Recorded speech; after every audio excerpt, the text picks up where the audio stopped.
आज मैं आपके लिए लेकर के आया हूँ रॉबर्ट फ्रॉस्ट की एक खूबसूरत सी किंतु छोटी सी कविता जिसका शीर्षक जिसका टाइटल है डस्ट ऑफ स्नो, अर्थात बर्फ की धूल या बर्फ के कण।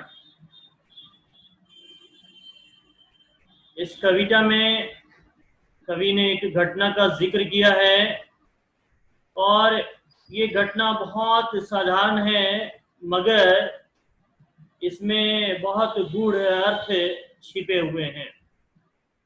इस कविता में टोटल 8 लाइन्स का इन्होंने प्रयोग किया है और जिसकी राइमिंग स्कीम है ए बी सी डी।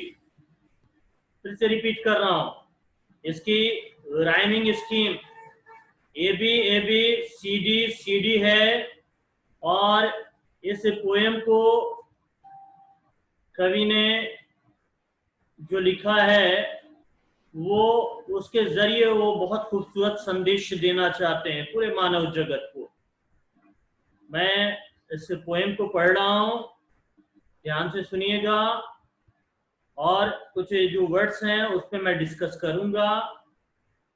यहाँ कहता है, the way a crow shook down on me the dust of snow from a hemlock tree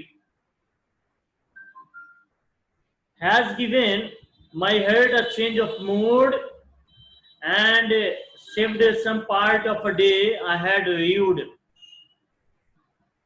the way का मतलब होता है यानी वो तरीका, वो प्रकार। The way accrue Shuk down on me, Shuk down का मतलब है हिलाकर, गिराना। तो कहता कवि क्या कहना चाहते हैं, वो जो तरीका जिसके जरिए एक कौवे ने हिलाकर मुझ पे गिराया, क्या?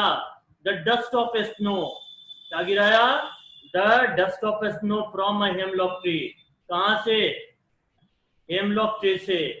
Hemlock tree is a kind of tree whose flower is of white color, जिसके फूल सफेद रंग के होते हैं। यहाँ पे वो कहना क्या चाहता है। और दूसरा आपको बता दूं, हेमलॉक ट्री जो होता है ये पॉइजनस ट्री होता है। हिंदी में इसको बोलते हैं धतूरा का पौधा या धतूरा का वृक्ष। तो यहाँ पे कवि कहना क्या चाहता है, he was standing or sitting under a hemlock tree and after that an incident was taken place there, and there was also a crow on the same tree and it shook down, and after that the poet who was under the tree got some dust, some snow particles on his body.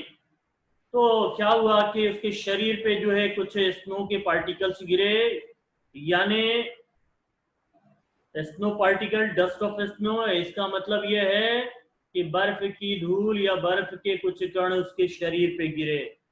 What was the result of it? इसके consequences क्या थे? Has given my heart a change of mood after that, since when the crow shook down the dust of snow, this simple activity change the mood, change the heart of the poet. उसने क्या किया? पूरी तरह से जैसे कवि के mood को परिवर्तित कर दिया। and saved some part of a day I had rued, और उसने क्या किया? कुछ जो हिस्सा था जो दिन का, and saved some part of a day, और कुछ जो हिस्सा था मेरे दिन का उसको उसने बचा दिया। आई हैव रीव्ड, रीव्ड का मतलब होता है टू रिपेंट, रीव का मतलब होता है टू रिपेंट और टू वेल, यानी विलाप करना, पाश्चाताप करना। On that day the poet was in gloomy mood, was in a sad mood, was in a sad mood, And after that, when this incident took place, he realized that he was wasting his time. He had to utilize his time, but in another work he was losing his time. वो अपने समय को गवा रहा था. Here a beautiful message is being given by the poet that we should not repent, we should not waste our time, we should try to utilize the time in another work. ये बहुत खूबसूरत कविता है. बहुत सारे लोग जो होते हैं वो अपने किसी गलती का पश्चाताप करते रहते हैं और ऐसे में क्या करते हैं, कुछ गलत कदम भी उठा लेते हैं. हालांकि ऐसा करना नहीं चाहिए. अगर इस तरह के अगर मूड में कोई ग्लूमी मूड में हो और इस तरह का कोई इंसिडेंट अगर घटित हो और इससे उसके मूड में चेंजेस आ जाएं तो कोई भी गलत कदम उठाने से वो बचेगा. यहाँ पे जो पोएट हैं इन्होंने सबसे पहले राइमिंग स्कीम जो है उसका यूज किया है. दूसरा इसमें फिगर ऑफ स्पीच जो यूज किया है वो है alliteration. Alliteration is a kind of figure of speech in which the same letter or sound is occurred. The same letter or sound is occurred again and again at the beginning और closely connected word से, या तो किसी word के सामने या closely connected word के सामने इसका, जैसे आप देखेंगे example, and saved some part as given my heart and saved some part. Save में एस जो है और सम में जो एस है इसकी इसमें क्या हुई है, रिपीटेशन हुई है. इसको हम बोलते हैं एलिट्रेशन. दूसरा इन्होंने क्या किया है, इन्वर्जन का यूज किया. इन्वर्जन में क्या होता है, यानी जो चीजें होती हैं, जो सब्जेक्ट होता है उसको चेंज कर करके वो बदल देना. ठीक है. इसमें कहते हैं कि in this the structure is changed to create rhyme, यानी राइम को क्रिएट करने के लिए इस ढांचे को बदल दिया जाता है, स्ट्रक्चर को चेंज कर दिया जाता है. तो यहाँ पे उन्होंने यही काम किया. The way a crow shoe down on me the dust of snow. आप देखेंगे कि क्रो को ये पहले भी ला सकते थे, crow the way should down on me ये लिख सकते थे, लेकिन चूंकि राइम को इनको एडजस्ट करना था तो इन्होंने क्या किया है, क्रो को लास्ट में लाया और स्नो को उसके सिमिलर बैठाया. तो this is so called the inversion. And after that he has utilized another figure of speech which is called assonance, in which a particular vowel is used again and again. Particular vowel sound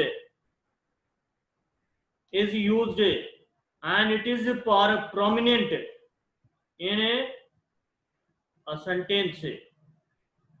You can take the example, shook down on me.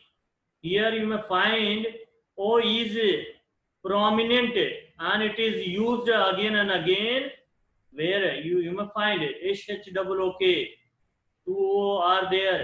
आप देखेंगे वो sound का उपयोग यहाँ किया गया है.